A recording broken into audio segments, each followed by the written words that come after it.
Representative Love, since we're talking about serving and that we're in the political season now and et cetera, what would you say to a large number of people? I think we're in a situation where in some of our local areas we have only 7, 8, 10% of the people participating in the suffrage.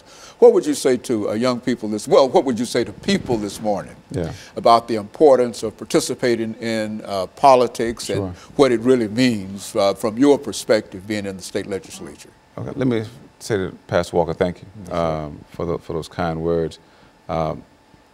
Much of what I do is because my father made it very clear for me to understand that I had no choice but to be engaged in the process because the process shapes everything in our life.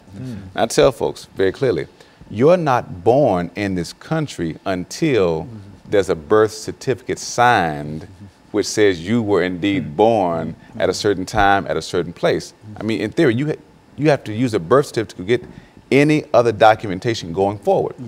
And you're not dead until you get a death certificate. Let you die and your family try to access your bank account or insurance and there's no death certificate. They can't do it, right? So in that vein, you must be involved in the process, which means our kids must involve themselves in voting. They must look at candidates and look at what the candidates offer, what promises they make. And then if you're not satisfied with the particular candidate, you have the opportunity to vote them out. That's the process we have. Process of evaluating persons and seeing, okay, have you kept your campaign promises? Like Pastor Walker said, I was engaged in the process of helping our community before running for office. I didn't do it because I wanted to run. I did it because I was raised that way, told oftentimes by my father. Apple trees don't produce apples because they want to prove they're an apple tree. They produce apples because they are an apple tree. And so service was coming out of me in the flood, and then chance came to run for office, and I did.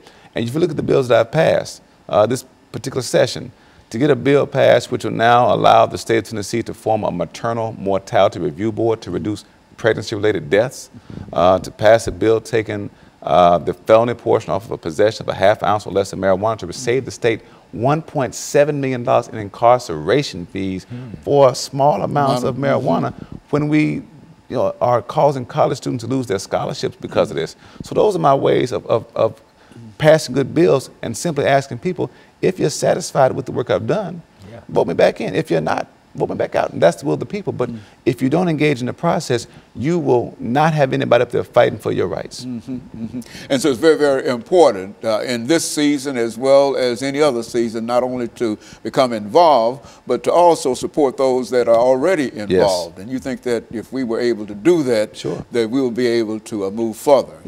And the truth of the matter is, Dr. Haney, you're not going to always get to vote somebody in that you want. You may vote and they may lose. I lost my first 3 elections. But you eventually made it through. Because I didn't give up. Okay, and so what we're going to do, we're going to take our second commercial break, and we'll be back with our audience following this very, very short commercial break.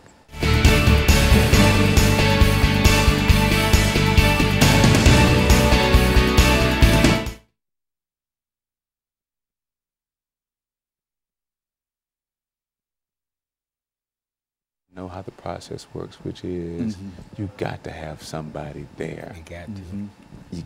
If you don't, you get left out. That's what Brenda said all the time. She said that all the time, that somebody's got to be there. Joe Armstrong uses this phrase, you may have heard before. He said, if you're not at the table, you're going to be on the menu. You be at the table on the menu.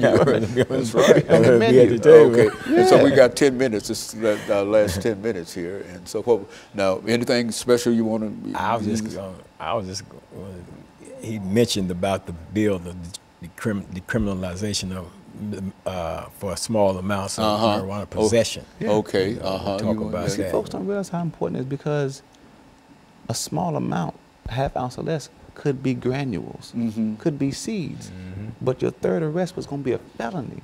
College students were losing their scholarships. And then you're putting folks in, so you're taking a kid who's not a hardened criminal, you put him in prison. And make him a, what is he going to come out like? That's right, absolutely. Okay, well, so whatever y'all want to talk about now. Yeah, we can. Yeah, I would like I said, You want to talk about that, Yeah, Representative Love, Sure. the impact that it has Yeah. in the community in terms Because of some of the sentences? Sentencing was not fair. Yeah, well, let's talk about Right. let's You talk know, about how you the got fairness marijuana of. possession was a higher penalized crime than cocaine possession. Well, that's what we'll do. We'll talk about the process of sentencing, Sure. and then we'll let you do it from however you want to do it. Okay? It's 10 minutes, and we'll start off with you and you, Representative Love.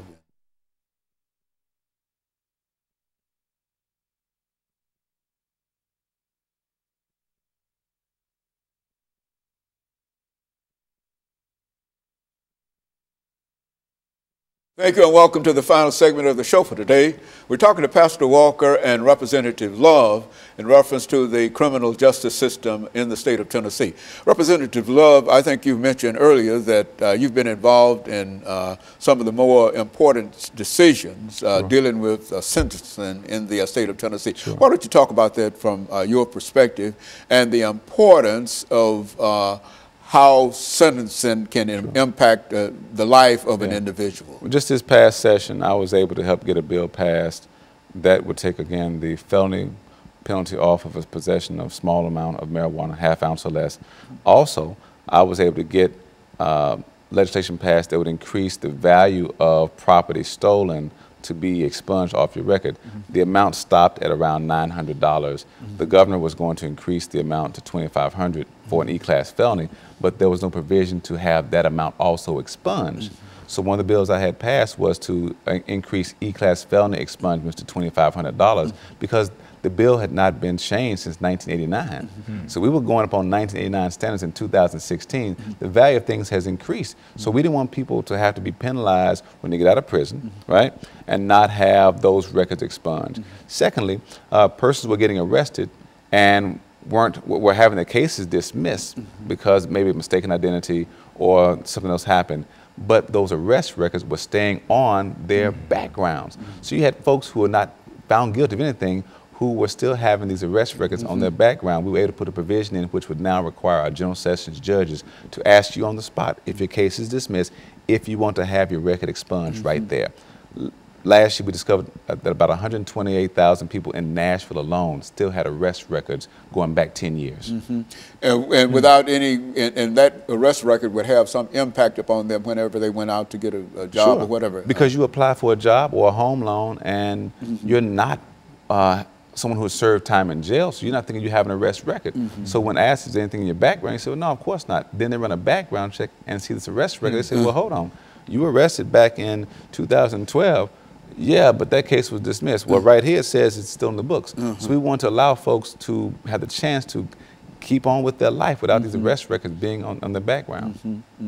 And you know, Pastor, when we talk about the criminal justice system in Tennessee, I think that for a long time you've talked about recidivism, you know, about how people would go and serve. Let's mention that too, because I think that's very, very important. Well, you know, when you're talking about the recidivism rate, a lot of times in those situations, over 50% of the people that reoffend or that are reincarcerated, let me put it like that, are going back on technical violations. The majority of them go back on technical violations. You know, they may not have gotten a job, or they may have moved without notifying their parole officer or something like that. You know, technical violation, they have to go back in the system, and they have to meet the board again and go through that whole process all over again. So, but the signal that's being sent is that those people that are going back, that the majority of those people are going back, they're going back with new crimes, and they're not. You know, some of them do go back with new crimes, but the majority of the people that do go back into the prison system, they go back on technical violations. You know, and that's something else that needs to be looked at. You know, people need to understand. In other words, they need to understand that. Another thing I would like to see in terms of some legislation that could be introduced and possibly passed is that, you know, when an individual has been charged with a crime, you know, committed a crime, and let me say this: when I got charged with my crimes and when I committed my crime, got charged with my crime, went through the judicial system and was incarcerated, I was guilty. I did it. You know what I'm saying? And no doubt about it, I did it. But now here it is. I'm coming up on August 24th of this year. I'm coming up on 30 years. You know, crime free. You know, crime free, drug free, and all of that. You know, I don't even smoke cigarettes. You know, and it should be something that says, you know, why do I still have to have a criminal record when for the past 30 years, you know, I've been a productive citizen? There's no way to have that taken off your record. Absolutely. You know, unless you can go through a process, a clemency process would be an option right there, and in hopes that the governor, you know, would do that. And that's something I plan to do, not under this governor here, but I do plan to pursue that. And so, Representative Love, when you look at incarceration, I think that the president has done quite a bit in terms of trying to deal with overcrowded and et cetera, et cetera. What about the state of Tennessee? Do we need to do anything? We do. Let's talk about what we do. And I would say we also need to take a page from the state of Virginia, where the governor just exonerated about 200,000 people to give them a chance to get their voting rights restored. There's an unfairness, as far as I'm concerned, when we still tax persons who are out of prison with sales tax, property tax, income tax, but we haven't restored their right to vote. I think that there needs to be a more simple process to getting voter rights restored. Like Pastor Walker saying, there ought to be an opportunity for him to have his record expunged. The problem is, every year we have to add a new felony to the list of things expunged, and so it's a process every year just to add that thing to it. And so I'd be more than happy to talk to Pastor Walker later on about how we might look at other crimes and also the time frame and which felonies we can't add to the list. I believe that there should be a place in our society where people who have demonstrated that they are rehabilitated and living a better life than the one that they lived prior to going to prison, that they should be encouraged again to do what is right. Otherwise, one will ask the question, you know, why should I continue to do what's right when you're going to still treat me like I'm a criminal, still treat me like I'm in prison? You're going to restrict where I can live, restrict where I can work, restrict my right to vote. Those things should not be consistent with the country that we live in, which talks about giving every one man, one vote, no taxation without representation. Those are fundamental principles on which this country was founded. And we got to go back to, if we say we want to take our country back, let's take our country back to the place where we give folks the right to vote and don't penalize them because they're not homeowners. And go back to that place. We need to get to a place where even those who may be homeless should still be the right to vote because they're still engaged in the process of buying items and paying taxes on them. They still need representation. So we got to get beyond this place of restricting the right to vote. We should encourage more folks to engage in the process. And I think that's been one of the activities that many southern state legislatures have been involved in, trying to reduce the number of individuals that are able to vote. We restrict college students in Tennessee who don't have a Tennessee identification, a Tennessee driver's license. They can't vote in Tennessee. Even if you have a driver's license from the state in which you live, let's say you live in Michigan. If you have a driver's license from Michigan and you're enrolled in MTSU, Vanderbilt, Tennessee State, Belmont, wherever, you can't vote unless you have a Tennessee driver's license. And a large number of folks, I would imagine, will be faced with that in the upcoming election. Is that right? And so what we're saying really is we don't think that your identification from your home state that's part of the United States is good enough for us here to say that is who you are. Well, I think that that has been really something to reduce the number of people who. That seems to be something that voter suppression is what we call it. Something that the state of Tennessee has been involved in. I hate to say it like that, and especially hate to say it to you, but it does appear to be that that's one of the things that the legislature seems to be more interested in, and then getting folks to come out and participate. It's more there's more interest to keep them from participating.